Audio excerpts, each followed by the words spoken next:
Hello everyone, আসসালামু আলাইকুম। Welcome back to my channel. আশা করি যে যেখানে আছেন অনেক বেশি ভালো আছেন আর আমি ভীষণ ভালো আছি আলহামদুলিল্লাহ। আজকের এপিসোডে আমি আপনাদেরকে তৈরি করে দেখাবো লেমন স্পঞ্জ কেক মাত্র 1টি ডিম দিয়ে, ইলেকট্রিক বিটার ছাড়া আর ওভেন ছাড়া। ইলেকট্রিক বিটার ছাড়া, ওভেন ছাড়া, ময়দা ছাড়া কিভাবে আপনারা স্পঞ্জ কেক তৈরি করবেন, আবার ক্রিমও কিভাবে আপনারা ইলেকট্রিক বিটার ছাড়া তৈরি করবেন। তো আজকের রেসিপিতে থাকছে তার পুরো ডিটেলস রেসিপি। ইলেকট্রিক বিটার ছাড়া কেক তৈরি করে, ক্রিম তৈরি করে কিভাবে ডেকোরেশন করবেন তো সেটি দেখাবো। আমি কেক ডেকোরেশন করেও দেখাবো ইলেকট্রিক বিটার ছাড়া ক্রিম তৈরি করে। আশা করি আজকের রেসিপি আপনাদের অনেক বেশি হেল্পফুল হবে, অনেক উপকারে আসবে। যারা বিশেষ করে নতুন কেক তৈরি করতে পারছেন না, তো সেজন্য আমি একদম অল্প উপকরণে ছোট্ট একটি কেক তৈরি করে আপনাদেরকে ডেকোরেশন করে দেখাবো। তো যাদের কাছে ইলেকট্রিক বিটার নেই, কীভাবে ইলেকট্রিক বিটার ছাড়া কেক তৈরি করবেন, ক্রিম তৈরি করবেন, তো সেজন্য পুরো রেসিপি ডিটেলসে দেখানোর চেষ্টা করেছি। আশা করি ভালো লাগবে, অনেক বেশি উপকারে আসবে। ইলেকট্রিক বিটার ছাড়া যে এত সুন্দরভাবে ক্রিম তৈরি করা যায়, আপনারা আমার পুরো রেসিপি না দেখলে কিন্তু কখনো বিশ্বাস করতে পারবেন না। যারা ঘরে সব সময় বসে থাকতে থাকতে একদম বোর হয়ে গেছেন, তো আপনারা চাইলে এইভাবে কেক বানিয়ে কেকের বিজনেস করতে পারেন। তো ইলেকট্রিক বিটার আর ওভেনের কিন্তু কোনো প্রয়োজন হবে না। তো এইভাবে করে কেকগুলো আপনারা আমার প্রসেসে বানিয়ে বিজনেস শুরু করতে পারেন। এখন আমরা রেসিপির মূল প্রিপারেশনে চলে এসেছি। তো সেজন্য এখানে আমি একটা লেমন নিয়ে নিয়েছি। লেমনের উপরের জেসটা হচ্ছে একটু গ্রেট করে নিচ্ছি, তারপর লেমন জুসটা বের করে নিচ্ছি। শুধুমাত্র উপরের পাতলা হলুদ অংশটা এভাবে করে গ্রেট করে নিলে কিন্তু হয়ে যাবে। তো এ তো আমার হয়ে গেছে, এখানে 1 চা চামচ হয়ে গেছে। এখন এক পাশে রেখে দিচ্ছি। তো এখানে হচ্ছে আমি লেমন জুস বার করে নিয়েছি 1 চা চামচের মতো। এখন এখানে একটু শুকনো বাটিতে 1/4 কাপ হচ্ছে প্যাকেটের আটা নিয়ে নিয়েছি, 1 চা চামচ কর্নফ্লাওয়ার দিয়ে দিয়েছি, হাফ চা চামচ থেকে একটু কম বেকিং পাউডার দিয়ে সব কিছু ভালো করে মিক্স করে একপাশে রেখে দিচ্ছি। এটা আমি চেলে নিচ্ছি না, আমরা কিন্তু কখনও চেলে নিই না, মাঝে মধ্যে চেলে নিই, আবার কখনও চেলে নাও নিই, না নিলেও হয়। তারপরও মাশাআল্লাহ আলহামদুলিল্লাহ আমার কেকগুলো অনেক বেশি সুন্দর হয়। আর একটি শুকনো বাটি নিয়ে নিয়েছি, রুম টেম্পারেচারে থাকা একটি ডিম নিয়ে নিয়েছি, কুসুমটা আলাদা করে নিচ্ছি। এভাবে কুসুম আলাদা করে নিলে কিন্তু বিট করতে অনেক বেশি সুবিধা হয়। তারপর এখানে 1 চিমটি লবণ অ্যাড করে দিয়েছি।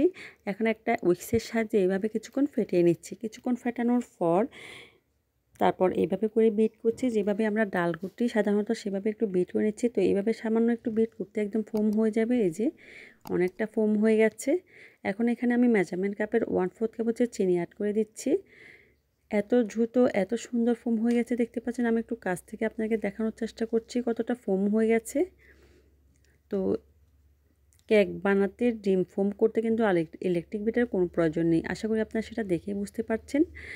তারপর চিনি দেওয়ার পর আরেকটু ভালো করে বিট করে নিচ্ছি। এভাবে আরেকটু বিট করে নেওয়ার পর একদম ক্রিমি হয়ে যাবে। এই যে একদম ক্রিমি হয়ে গেছে, চিনি কিন্তু মেল্ট হয়ে গেছে, সেটা অবশ্যই চেক করে নিতে হবে কতটা পারফেক্ট হয়েছে। আশা করি দেখে বুঝতে পারছেন।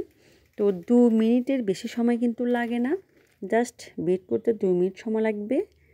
তারপর কুসুমটা দিয়ে দিয়েছি, দিয়ে আর একটু ভালো করে মিশিয়ে নিচ্ছি।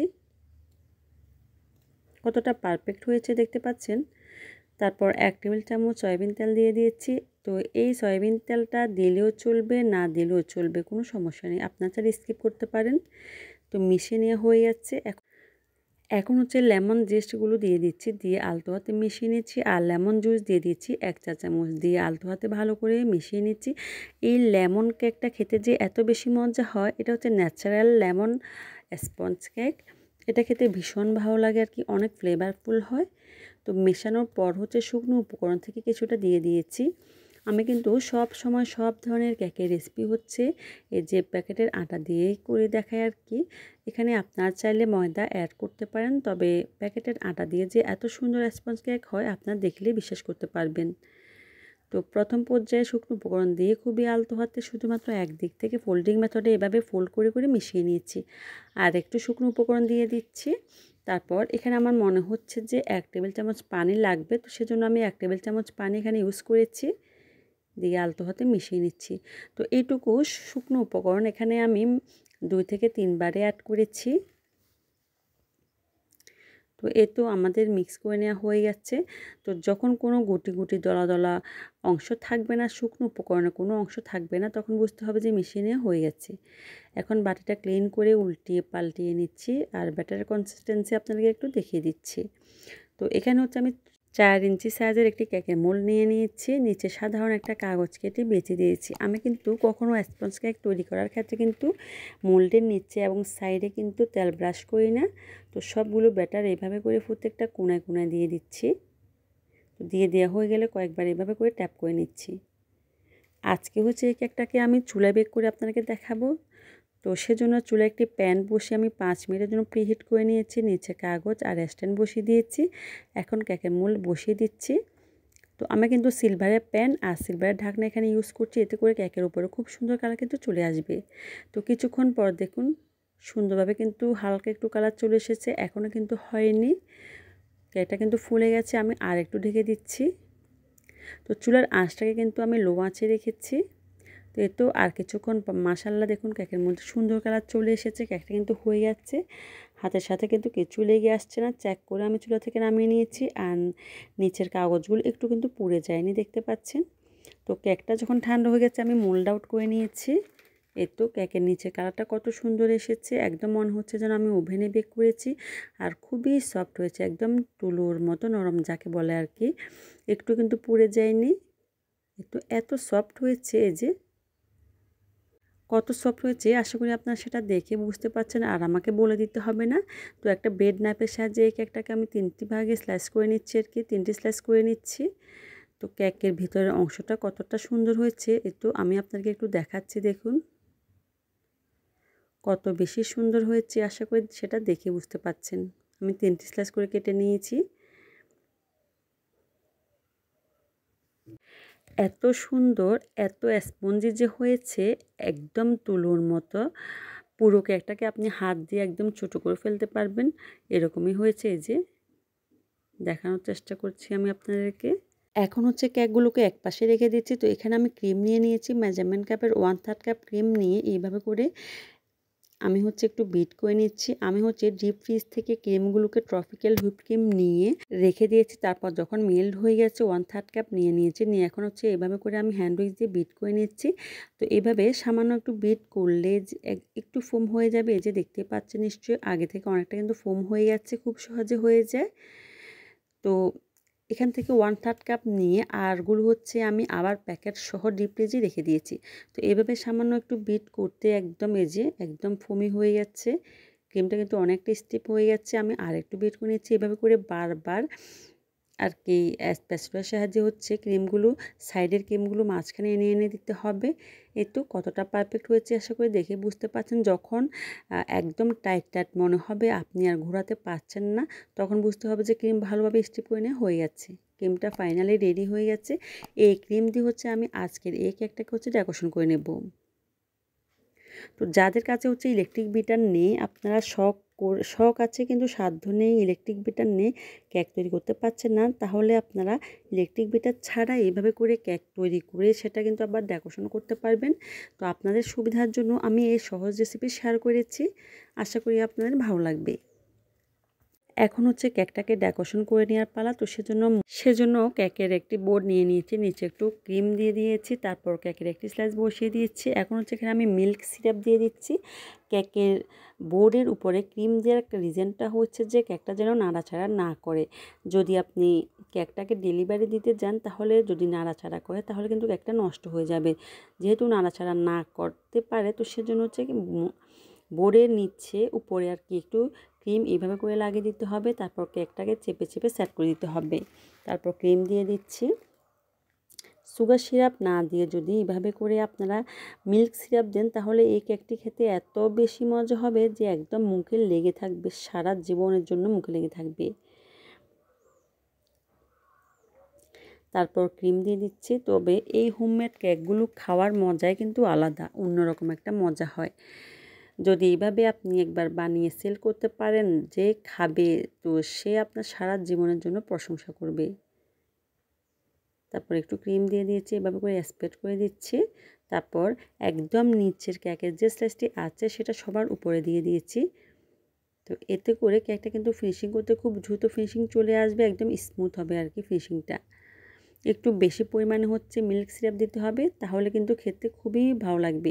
যদি 2 থেকে 3 দিন নর্মাল ফ্রিজে থাকে, তাহলে কিন্তু একটু ড্রাই হয়ে যাবে না, ময়েশ্চারাইজারটা বজায় থাকবে। তারপর অল্প একটু ক্রিম দিয়ে ক্রাম কোটিং করে নিচ্ছি, না হলে কিন্তু কেকের যে ছোটো ছোটো গুটি গুটি অংশ সেগুলো কিন্তু কেকের মধ্যে উঠে আসবে। এতে করে ক্রাম কোটিং দেখতে কিন্তু ভালো লাগবে না আর কি, কেকের উপরের দিকটা দেখতে ভালো লাগবে না। পুরো কেকটাকে ক্রাম কোটিং করে নেওয়া হয়ে যাচ্ছে। এখন হচ্ছে একটু বেশি পরিমাণে ক্রিম দিয়ে হচ্ছে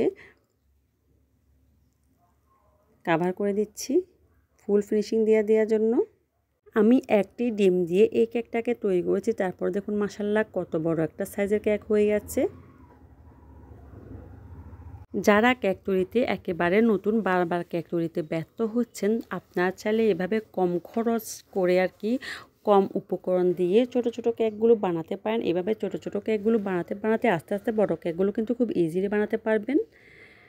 তো যেহেতু আপনাদের কোনো উপকরণ নষ্ট না হয়, আপনারা খুব ইজিলি কেকগুলো বানাতে পারেন, তো সেজন্য আমি খুবই অল্প উপকরণ দিয়ে চেষ্টা করি আপনাদেরকে শেখানোর জন্য, যাতে করে আপনাদের উপকারে আসে আর কি, আপনাদের জিনিসগুলো নষ্ট না হয় বা নষ্ট হবে এই ভয়টা যেন না থাকে।